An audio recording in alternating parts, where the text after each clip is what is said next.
materia mucho más grande que se llama manejo de recursos en crisis, perdón, o Crisis Resource Management. Eh, un poco para los que no saben y de dónde nace mis ganas de compartirles esto es netamente porque yo trabajo como docente en la Universidad de Antofagasta, principalmente en la unidad de simulación clínica, eh, y ahí hay algunas imágenes de los trabajos que hacemos con los internos y alumnos, ¿ya? Eh, y la simulación clínica nació históricamente, como para que ustedes sepan, desde la anestesia. ¿Ya? Los anestesistas fueron los primeros que registraron en la historia de la medicina la simulación clínica como tal, porque se dieron cuenta que entrenando con simuladores o entrenando con actores, qué sé yo, lograban desarrollar de mejor forma el trabajo en equipo en situaciones de crisis, principalmente en reanimaciones en pabellón, y también eh, lograban disminuir el estrés antes de entrar a la práctica profesional como tal.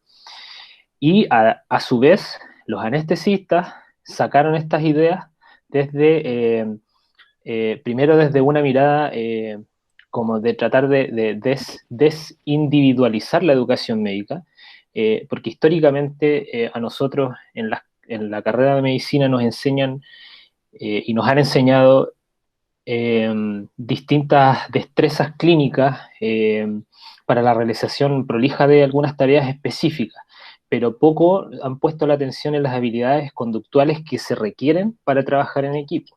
Y esto yo viví durante mi periodo desde el internado como ayudante de medicina y luego como docente de medicina, cómo fue cambiando ese paradigma con la inserción de la simulación clínica en el currículum de la Universidad de Antofagasta.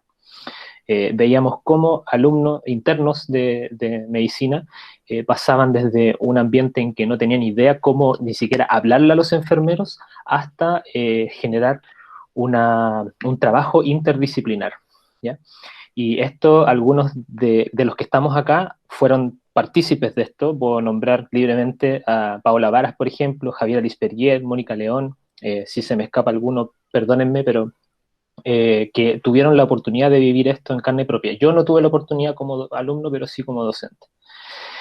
Y además viene desde la CRM, que originalmente significa Crew Resource Management o manejo de recursos para la tripulación, porque esto nació de la aeronáutica, ¿ya? Los,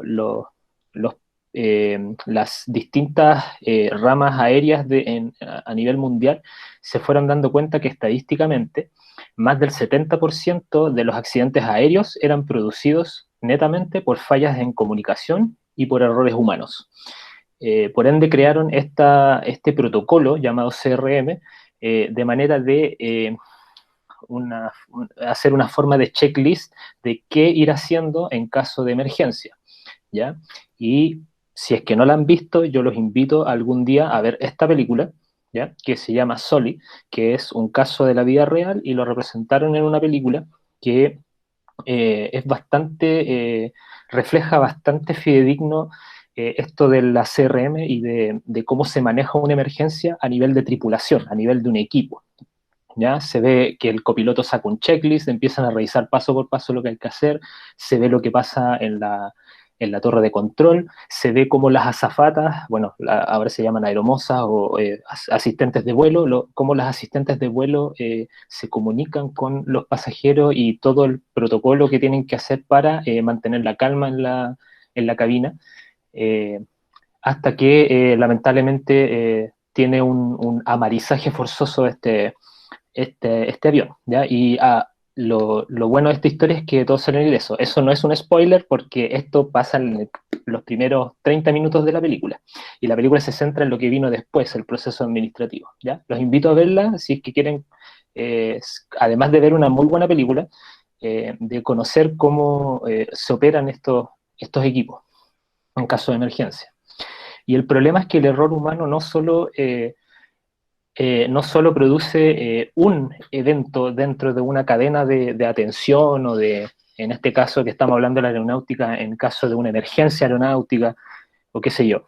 El problema es que cuando se juntan varios errores conjuntos, aparece lo que se denomina la teoría o el modelo del queso suizo, ya que es que cuando se alinean todos los orificios de varios quesos, es donde ocurre el accidente. Entonces, por eso que tenemos que aprender a comunicarnos como equipo y a trabajar en equipo y a protocolizar ciertas cosas que tienen que ver ahora en nuestro medio con la reanimación o con situaciones de crisis.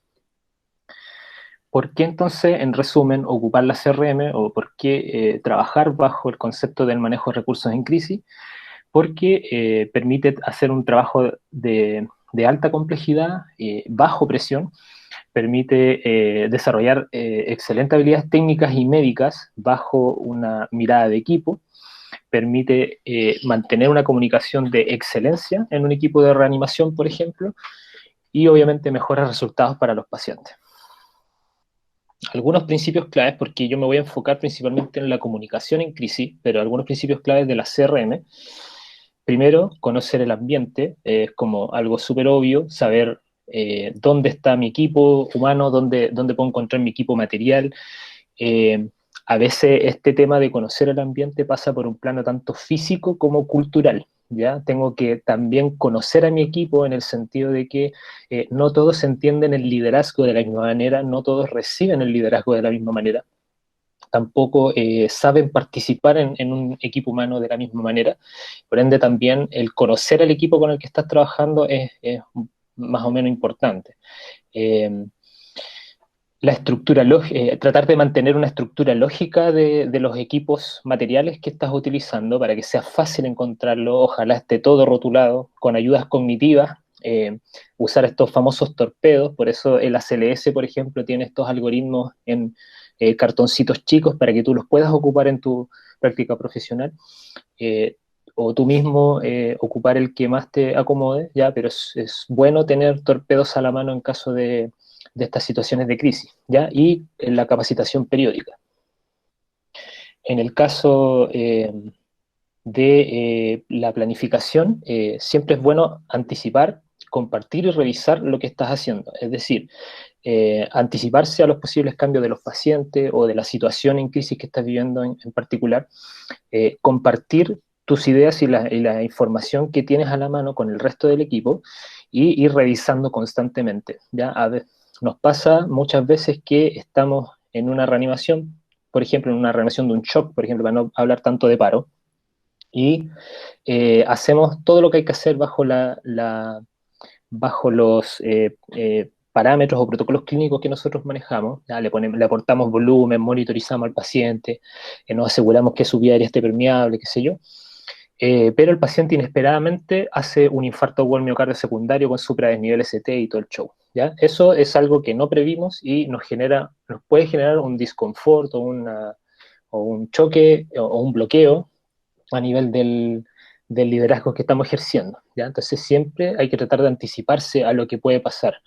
Tratar de compartir las ideas se refiere a ir, hay una técnica comunicacional que se llama think alouds o ir pensando en voz alta, ya que es en el fondo tu modelo de pensamiento, tratar de ir compartiéndolo con el resto del equipo para poder recibir sugerencias de manera más efectiva, para denotar errores que puedas tener dentro de tu pensamiento. Ya una persona de más experiencia te puede decir, oye, pero eso no es así, a lo mejor intentémoslo de esta manera. Y revisión constante, ya esto es ir revisando el monitor, acordarse de ir tomando la presión constantemente, etc. Liderazgo efectivo, roles claros, ya.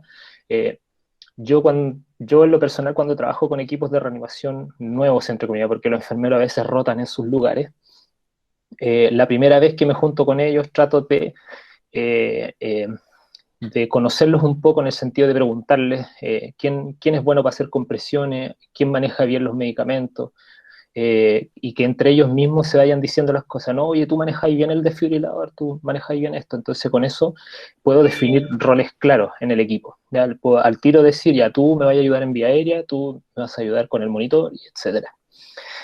Y el liderazgo efectivo tiene que ver con también un cambio en el paradigma que viene desde la docencia clínica, que es el evitar ser punitivo, ¿ya?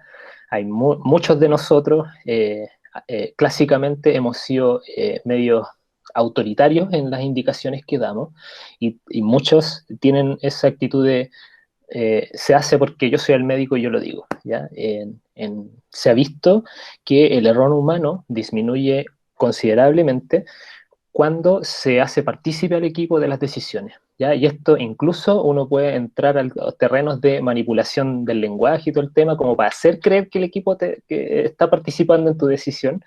A esos niveles podemos llegar, pero en el fondo la discusión clínica que se genera durante la reanimación o durante la situación de crisis puede llevar a mejores decisiones que decisiones autónomas, ¿ya? Pero a veces obviamente hay situaciones en que tenemos que entrar al autoritarismo, dejar de ser participativos cuando vemos que la cosa no funciona, ¿ya? Pedir ayuda tempranamente, esto es un error súper frecuente en los equipos de reanimación, en los líderes de reanimación, mejor dicho, cuando uno prevé, y esto va de la mano con el tema de anticipación, cuando uno prevé que la cosa va a ser difícil, por ejemplo, en la contingencia que estamos viendo hoy en día, con las vías aéreas, ya con los pacientes que llegan en distrés respiratorio y nos toca un paciente obeso mórbido, con vía aérea difícil, que uno sabe que la cosa puede andar mal, siempre es mejor pedir ayuda al tiro, ¿ya? Incluso puede ser oye, quédate afuerita del reanimador por si acaso me fallo en el manejo de la vía aérea, ¿ya? Antes de que quede la catrasca, ¿ya? Cuando el paciente no lo logremos intubar 3 veces, 3 intentos, y lo estamos buceando y ya nos satura bien con el ambú, y no tenemos la máscara laringe a la mano, no tenemos a nadie que nos ayude a la mano, no tengo anestesista a la mano, ya, ahí ya la cosa es mucho más difícil.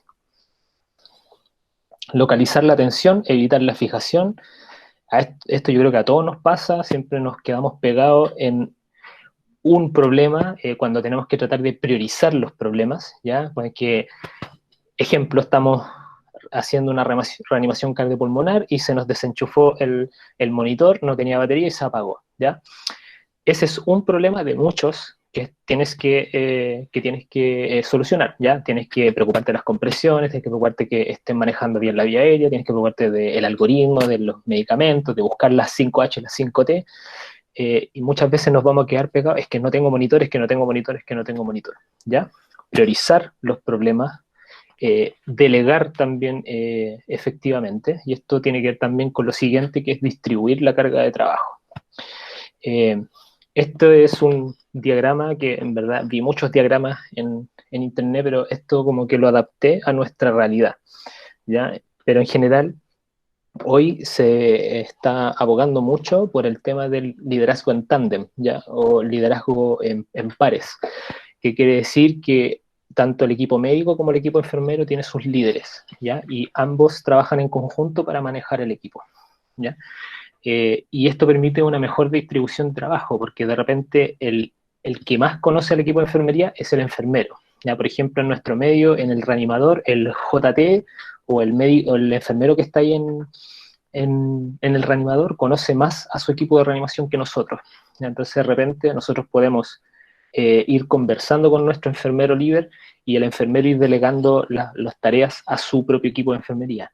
Y yo preocuparme netamente de mi equipo médico, porque obviamente lo mejor es que entren varios médicos a la reanimación para que uno se encargue de la vía aérea, por ejemplo, uno maneje el ecógrafo y el otro solamente lidere el equipo, ¿ya? Y por supuesto esto hay que ir supervisando los roles, ir apoyando al equipo cuando uno ve alguna falencia.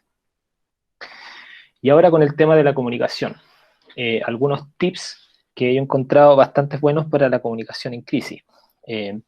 Lo mismo, ahora en un estudio a nivel de salud, el 70% de aproximadamente 2.500 eventos adversos, la causa primaria fue la falla en la comunicación, y en el 75% de estos los pacientes fallecieron. Por ende, el tema del manejo de recursos en crisis y la comunicación en crisis es algo importante llevar a cabo para poder disminuir estos eventos. Uno de los principales, ¿cómo decirlo? Uno de los principales, de las principales ideas que propone la comunicación en crisis es que todos estemos de acuerdo y que no haya sorpresa, ¿ya? Y para esto existen varios conceptos que no los voy a ahondar mucho, que digamos, porque si no estaría 2 horas hablando del tema, pero principalmente se refiere a, primero, la conciencia situacional, que significa esto un poco de no quedarse pegado en un solo problema o en una sola acción, estar consciente de lo que está pasando alrededor tuyo, y por eso a veces es importante que el líder no esté tocando al paciente, no esté haciendo procedimientos, y dejarle eso a otros miembros del equipo para uno poder tener una visión general, un panorama completo de lo que está pasando, tener una vista periférica. Tratar de impulsar el modelo mental compartido. El modelo mental compartido lo voy a explicar un poco más, voy a ahondar un poco más al final cuando hable de lo que es el debriefing de equipos de reanimación, ¿ya? Pero en el fondo es tratar de hacer que todos en mi equipo estén en la misma página, ya que traten de que tratemos todos eh, tener la misma conciencia de lo que estamos reanimando o lo que estamos atendiendo.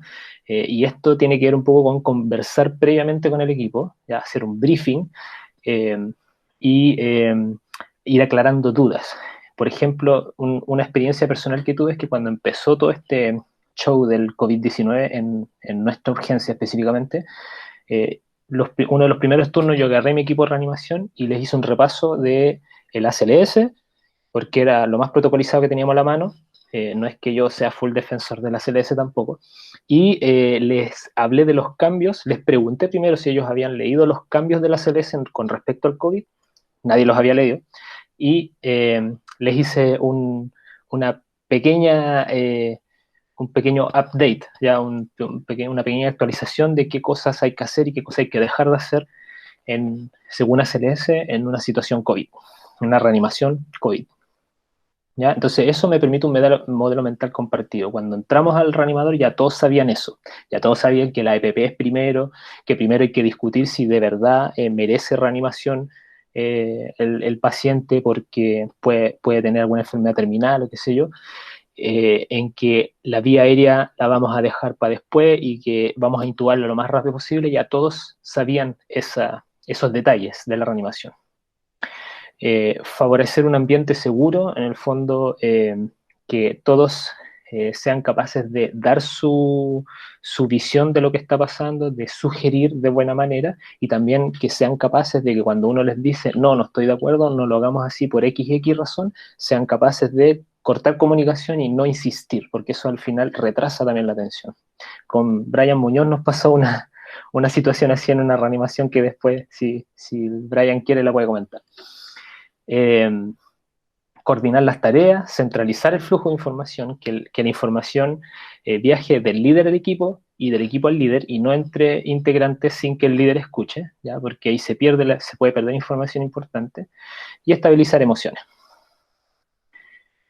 Esto es una de las estrategias de comunicación en crisis, ¿ya? Que son las 3 C de la comunicación, que se refiere a citar nombres, ¿ya? De repente uno cae en el error de decir, oye tú, o peor todavía, alguien le puede poner adrenalina a este paciente, ¿ya? Que eso puede generar confusiones y doble trabajo dentro del equipo.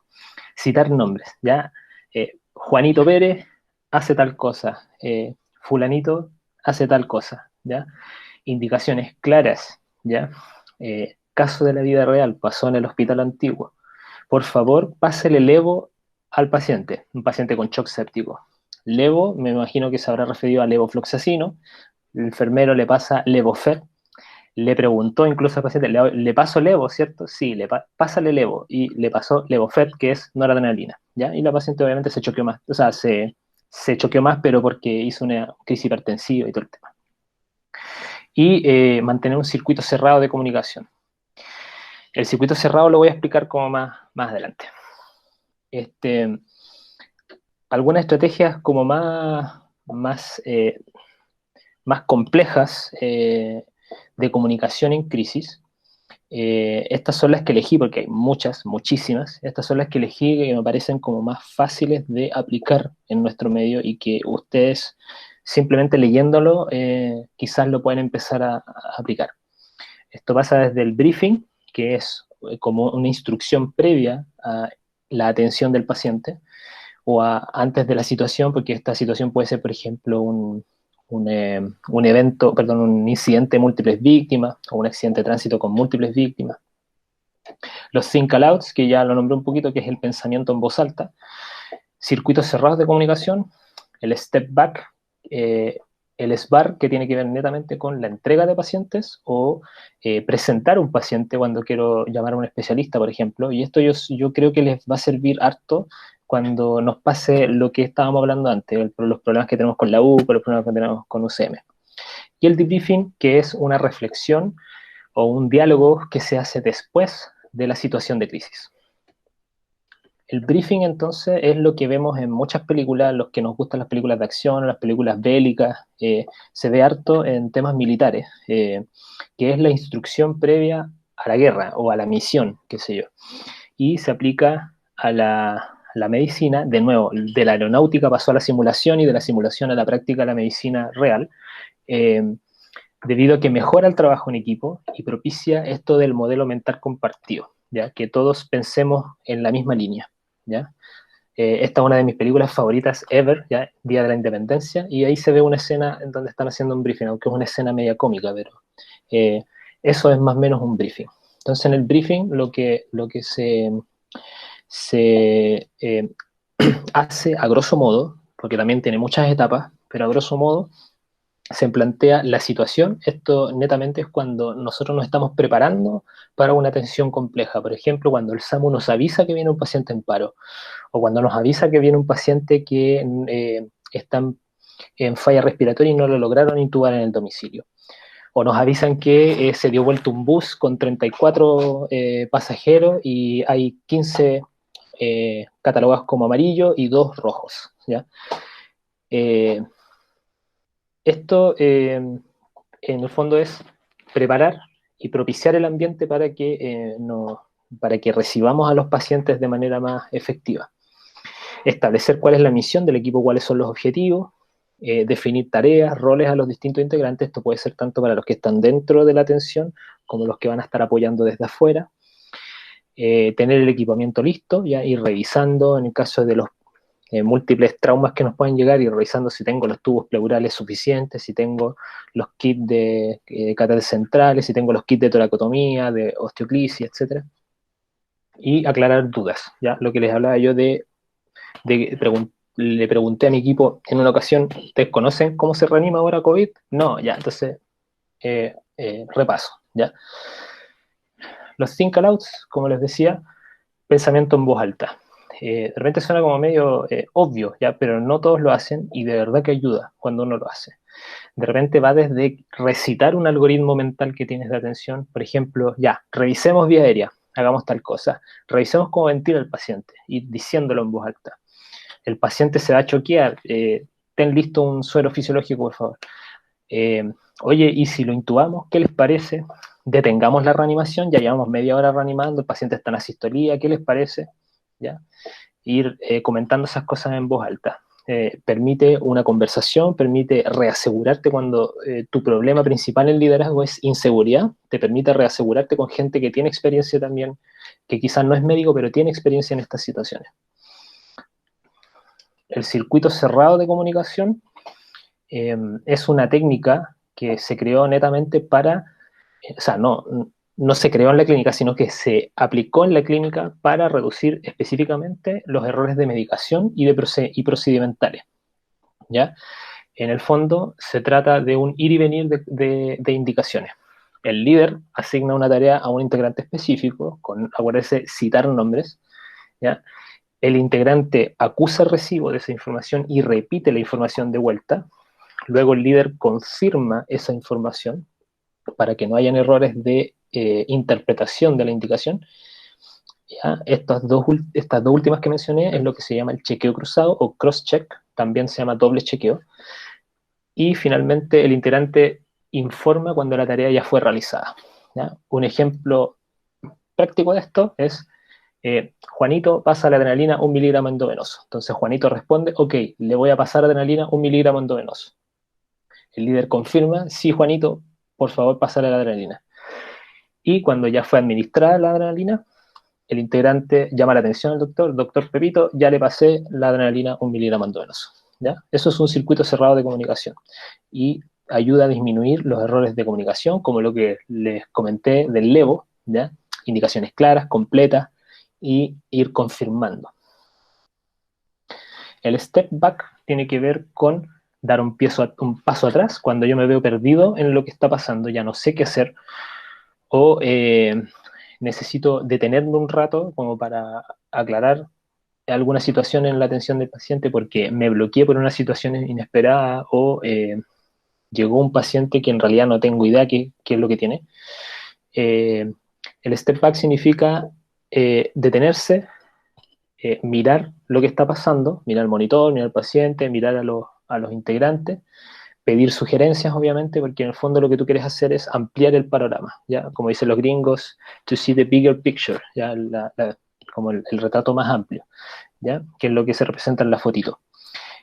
También es una técnica comunicacional que permite, más que comunicacional externa, permite una comunicación interna, como tratar de sacar ideas cuando uno está medio perdido en la reanimación. Y con respecto a la transferencia de pacientes, esta es una técnica que yo la aprendí netamente en simulación clínica, no tenía idea que existía, y la verdad es que ayuda mucho cuando en nuestra realidad, cuando queremos presentar a un paciente a un especialista, cuando queremos hacer venir al especialista, lo que le pasó a Sebastián anoche, por ejemplo, que él tiene sus propias técnicas de convencimiento, de las cuales no dudo, pero para los que no tengan la personalidad de Sebastián, esta técnica es también bastante buena para eso. Te sirve para presentar a los pacientes, por ejemplo, en la visita de las 9 y no sé, las 10:30, ya no me acuerdo qué hora es. Y te sirve también para entregar a los pacientes a piso, ¿ya? En el fondo es una mnemotecnia para ordenar la información de manera distinta a la cual estamos habituados, ¿ya? Presentar primero la situación, qué pasa con el paciente, por qué estoy llamando, por qué estoy pidiendo esta cama. El otro día le dije a una colega de mi turno que tenía dudas con un paciente, mira, llama y di tal cosa, porque en el fondo detente a preguntarte por qué estás llamando a ese servicio. ¿Ya? Entonces, no, lo voy a llamar porque tengo esta duda. Perfecto, entonces parte la comunicación de esa manera. Hola, soy tal y llamo porque tengo esta duda. Y de ahí empiezo a presentar al paciente. ¿Ya? Ese es el background. ¿Ya? El cuadro clínico, antecedentes, tratamiento, intervenciones que se hicieron, los estudios que se pidieron. Luego viene la parte de apreciación, que es cuál creo yo que es el problema, que puede ser la hipótesis diagnóstica o la sospecha que estoy teniendo, o puede ser el problema que me llevó a llamar al especialista o a pedir la cama o qué sé yo. Y finalmente una recomendación, ¿qué creo yo que debería hacerse a partir de ahora? Y que también eso justifica por qué estoy llamando a esta persona o por qué lo estoy mandando a este servicio. ¿Ya? ¿Y por qué? Les cuento esto porque, por ejemplo, cuando uno llama al cirujano y le quiere presentar una apendicitis, uno con la metodología clásica de presentar a un paciente, uno parte, ya tengo un paciente de 30 años sin antecedentes mórbidos ni quirúrgicos que consulta por un cuadro de dolor en la fosa ilíaca derecha y etcétera, etcétera, bla, bla, bla, y tiene estos exámenes y que tiene leucocitosis y la orina está normal. Y bueno, estoy sospechando una apendicitis, así que lo llamo a usted. Cuando ya llegaste a ese punto, el cirujano probablemente ya se durmió, ¿ya? O perdió totalmente el foco de la atención y empieza a preguntar, pues, oye, pero ¿tiene Bloomberg? Oye, pero ¿tiene leucocitosis? Yo creo que de más les ha pasado, ahora que se los estoy contando, de más que se acuerdan de una situación así. Entonces, al revés, si yo llamo al cirujano y le digo, oiga, doctor, lo llamo porque necesito que evalúe un paciente que tiene un abdomen agudo por una apendicitis aguda. Ya, cuéntame más. Y ahí empiezo a contarle solo lo importante. ¿Ya? Dolor en fosa ilíaca derecha, tanta hora de evolución, tiene Bloomberg, leucocitosis, orina normal. Estoy sospechando una apendicitis, yo creo que usted debiera operarlo. ¿Qué opina? Ya bajo a verla al tiro. ¿Cachai? Entonces, cambia totalmente la perspectiva. Con los neurocirujanos, lo mismo, que a veces hay algunos neurocirujanos que les cuesta un poco llegar a la urgencia. Doctor, tengo un hematoma subdural, ¿ya? ¿Y cómo? Estoy viendo el escáner y tiene un hematoma subdural, ya, bajo al tiro, ¿ya? Por lo menos a mí me pasa, yo les doy el diagnóstico por delante y vienen al tiro y después les presento al paciente, ¿ya? Entonces, esto es una buena técnica comunicacional para eso. Y cuando tengan problemas con los del séptimo piso, también lo mismo. Ya, para terminar, estas son las últimas, creo que tres diapos. Con respecto al debriefing, el debriefing, como les comenté un poco, es un diálogo que permite al equipo de reanimación, una vez que ya salimos de la atención del paciente, compartir las reacciones, el tema emocional que se ve implicado en la reanimación, tratar de evocar momentos que fueron positivos para el paciente, tratar de evocar momentos que hay que mejorar como individuo y como eh, aspectos que hay que mejorar en la atención y que hay que corregir, y hacer un resumen de qué cosas tenemos que llevarnos para la casa para estudiar o para aplicar en las siguientes reanimaciones, etcétera. Aclarar dudas también. ¿Ya? Entonces, diálogo entre los integrantes de un equipo de salud con el fin de discutir las acciones y procesos mentales involucrados en la atención de un paciente. Eso es un debriefing. Esto también viene de la aeronáutica, que pasó a la simulación clínica y luego se vio que es bueno aplicarlo en los equipos de salud en la vida real, por decirlo de alguna manera. De hecho, la ACLS, los que hicieron el ACLS entre el 2015 y el 2018, probablemente algún concepto tienen de debriefing, y los que lo hicimos del 2018 para adelante está en el libro. Ya probablemente lo leyeron a la rápida, pero está en el libro, hablan de debriefing del equipo de salud. Y este debriefing se puede hacer en 3 sencillos pasos. Primero, explorar las reacciones, ¿ya? Cómo se sienten chiquillos, cómo se sintieron durante la reanimación. Hacer una fase de análisis, ¿ya? Que es explorar las cosas que hicimos, y se pueden ir netamente a las cosas a corregir, o pasar por un refuerzo positivo y luego hablar de lo negativo o cosas a mejorar. Y finalmente hacer un resumen. Ya, entonces, en resumen, tenemos que hicimos bien esto, y tenemos que mejorar esto, y vamos a tener que llegar a la casa a estudiar tal cosa. ¿Ya?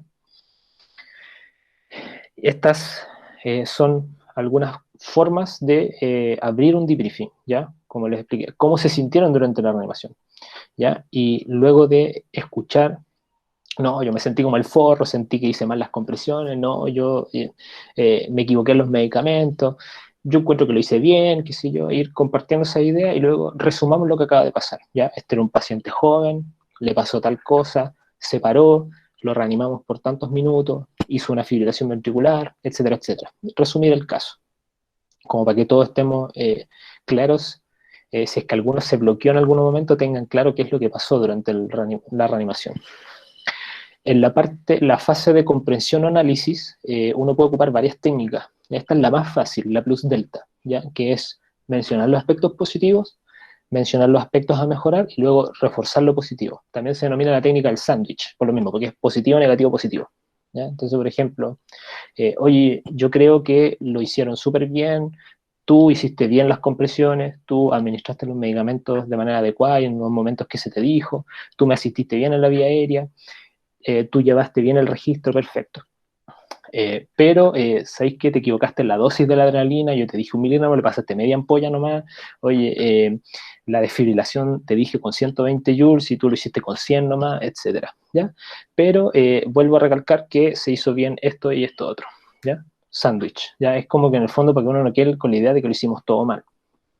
Y otro método un poco más complejo que requiere entrenamiento es la exploración del modelo mental, ¿ya? Que esto, si es que me dan tiempito, les puedo mostrar un video, pero si no, no importa, ¿ya? Pero en el fondo es un poco comentar directamente qué es lo que viste tú, qué te parece que hay que corregir, indagar en qué estaba pensando la persona cuando hizo esa acción y luego explorar cuál es su opinión al respecto, ¿ya? Y compartir con el resto de los pares, hacer una evaluación de pares. Por ejemplo, oye, yo vi que las compresiones las estabas haciendo más o menos nomás, porque no lo hacías con 5 centímetros de profundidad, no lograbas una reexpansión completa, no lo hacías 100 por minuto, con la fuerza necesaria, ¿ya?